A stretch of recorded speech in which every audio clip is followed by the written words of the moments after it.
పై సంతతి కొరకై అహోరాత్రములు తపస్సు చేసే నరకేసరి కేసరి కుల సతి కడుపు పట్టగా జనించినాడు సమాన బలోధతుడు సంయుతుడు అంజనాసుతుడు పవననందనుడు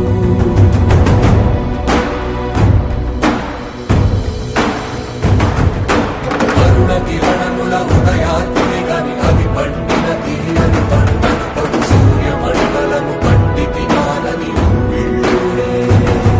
అనుదేహం నాడున రవి మరుగై జగము చీకటై మారా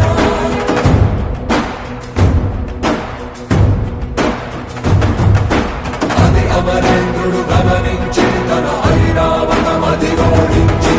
ఆంజనేయుని సమీపించి తన వజ్రాయుధమును విసరగా అది పవననందనుని హనుముని తాకా చిందిన రక్త బిందువే విద్యుద్వేగంతో ధరణి స్థలి వంద కడలిలో చచ్చి వంద కడలి అట్టడుగున గల శ్రీరంగ శుద్ధి గర్భము చేరియట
Oh